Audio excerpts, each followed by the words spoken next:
Bonjour à toutes et à tous, bienvenue dans cette vidéo qui fait suite à notre précédente expérience sur ce qu'on pourrait appeler finalement une pile au citron. Vous retrouvez ici le voltmètre et les deux demi-citrons qui nous avaient servi à faire une pile.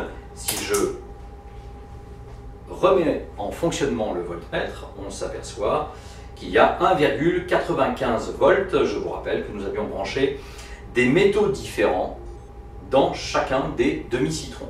La mission que vous aviez reçue, c'était d'essayer de deviner quelle était la méthode pour accentuer encore, augmenter encore ce nombre de volts. Alors bien sûr, vous m'avez proposé d'ajouter d'autres fruits.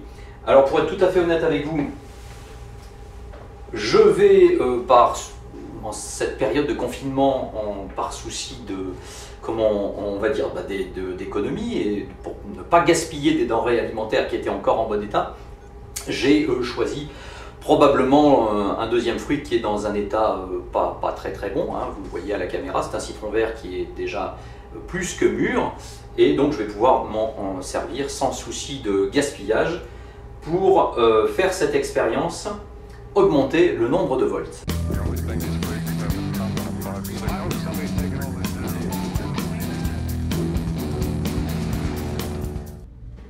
Voilà, nous avons nos 4 demi-citrons qui sont alignés sous vos yeux et il s'agit de les brancher. Alors évidemment, l'idée qui vient, c'est de les brancher de manière analogue à ces deux demi-citrons qui étaient déjà branchés, qui nous donnent 1,95 volts. Donc, l'idée, c'est de prendre à nouveau des plaques de métal. Je vous montre à la caméra ces deux plaques de métal, du cuivre, et le cuivre, c'est celui-ci. Et le zinc, c'est celui-ci.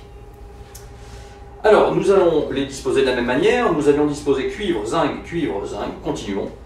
Cuivre ici, zinc ici.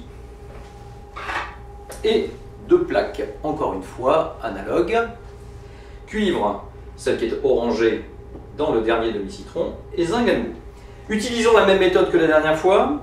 On avait, à partir du voltmètre, suivant le fil rouge qui part du voltmètre sur sa borne rouge est connecté à la première plaque de cuivre. Et le fil noir, nous l'avions connecté à la dernière plaque de zinc. Eh bien, je vous propose de reproduire exactement la même méthode, c'est-à-dire que ce fil noir, je vais le prolonger jusqu'à la dernière plaque de zinc. Alors, je vais légèrement faire tourner mon citron pour atteindre cette dernière plaque de zinc plus facilement. Voilà, je branche pas trop bas. Pas trop haut, pardon, pour stabiliser mon montage. Et il nous reste 4 plaques qui ne sont branchées nulle part. Alors évidemment, ça ne peut pas fonctionner. Vous voyez d'ailleurs qu'il y a 0 volt sur le voltmètre. Prenons donc 4 pinces crocodile et demandons-nous comment nous pouvons relier ces 4 plaques, mais en suivant le même modèle que la première fois. Et nous voyons bien, la première fois nous avions 2 plaques qui étaient restées disponibles. Nous les avons tout simplement reliées par un fil. Eh bien, c'est la même méthode ici, sauf que nous avons 4 plaques. 4 plaques. La dernière fois, 2 plaques avaient été reliées par un fil. Cette fois-ci, nous avons 4 plaques qui sont disponibles. Nous allons donc les relier à l'aide de 2 fils. 2 plaques, 1 fil. 4 plaques, 2 fils. Nous avons donc fait 2 divisé par 2, ça fait 1. Cette fois-ci, il nous reste 4 plaques et nous allons utiliser 2 fils pour les relier. 4 plaques divisées par 2, ça donne 2 fils. Je prends ces fils-là, je vais prendre un fil noir, un fil rouge. Alors, nous préférons en général mettre des fils rouges en début de montage, côté de la borne rouge du voltmètre, et des fils noirs en fin de montage. C'est purement visuel, hein, c'est pour nous aider à mieux lire, à mieux voir les montages. Fil rouge, pince crocodile, j'équipe le fil rouge avec pince crocodile. Je vais faire la même chose avec le fil noir, une pince crocodile ici, une pince crocodile à l'autre extrémité. Allons-y. Ce fil rouge, donc je vais tout simplement le relier sur les 2 premières plaques restantes. Je vais passer par l'intérieur ici. sur la plaque de zinc du deuxième demi-citron et sur la plaque de cuivre du troisième. Voilà, donc là j'ai fait une espèce de boucle hein, ici, comme un début de 8, mais je relie bien cette plaque avec celle-ci. D'accord? Le fil noir, même chose, je vais passer de l'autre côté. On va se mettre sur la plaque de zinc du troisième citron et je vais relier ça à la plaque de cuivre du dernier. Voilà. Regardez ce qui se passe au niveau du voltmètre. Vous arrivez à le lire, 3,93, ça hésite, 93, 94 volts, c'est-à-dire quasiment 4 volts. C'est bien ce que nous souhaitions. 1 volt pour le premier citron, un deuxième volt, un troisième volt et un quatrième volt. Nous sommes à peu près à 4 volts. Tout ça avec 4 demi-citrons, c'est-à-dire 2 citrons.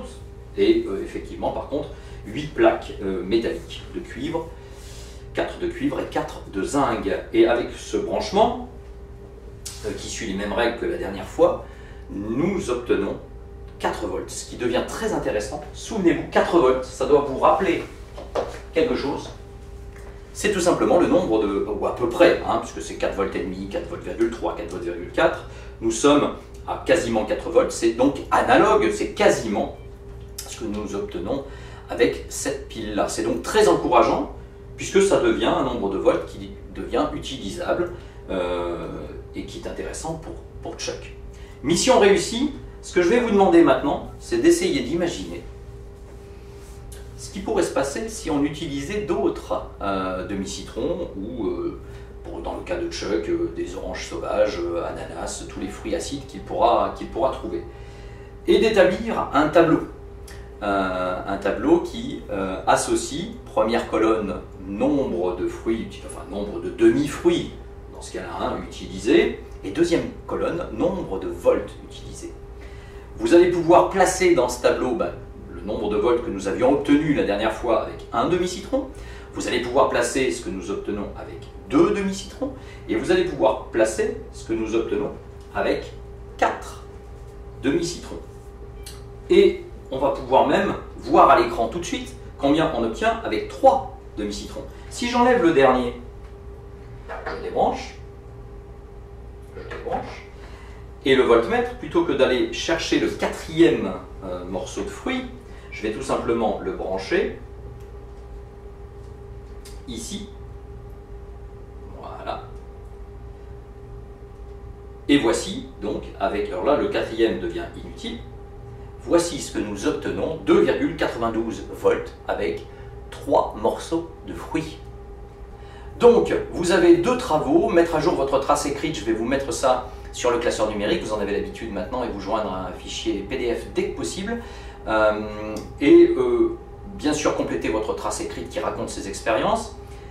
Faire ce tableau qui, alors, non seulement rassemble les résultats de 1, 2, 3, 4 morceaux de fruits, combien on obtient de volts en deuxième colonne, mais nous allons ajouter 5 morceaux de fruits alors que nous ne l'avons pas fait. 6, 7, 8, 9, 10 morceaux de fruits. On pourrait même imaginer 30, 40 ou 50 morceaux de fruits. Alors pourquoi je vous demande ça? Eh bien, 2 raisons.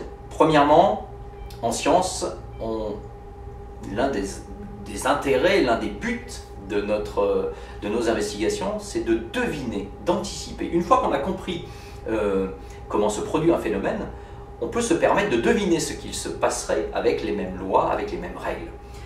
Donc, pour vérifier que nous avons bien compris, devinons ce qui se passerait avec 5 fruits, 10 fruits, éventuellement plus, éventuellement 40 ou 50 fruits. Et deuxième intérêt, c'est que Chuck, bien sûr, a besoin peut-être de beaucoup de volts. Il a peut-être besoin de plusieurs dizaines de volts, peut-être 40 ou 50 volts. Est-ce que c'est possible d'obtenir un tel résultat avec ce type d'expérience? Et quel matériel il lui faudrait? Et combien de fruits, combien de morceaux de fruits comme ceci est-ce envisageable? Voilà votre mission, et nous la terminons par quelques schémas, bien sûr, pour montrer comment fonctionne cette expérience. Je vous joins les schémas qui reprennent de manière un peu plus simple, hein, vous verrez mieux les fils qui reprennent bien sûr cette expérience. On se retrouve très vite pour la suite des aventures de Chuck, et je vous réserve peut-être la reprise d'une expérience que vous aviez déjà menée rapidement en classe, mais que vous devriez pouvoir, contrairement à celle-ci, que vous devriez pouvoir refaire à la maison. Mais ça, c'est la prochaine fois. Bon travail à vous.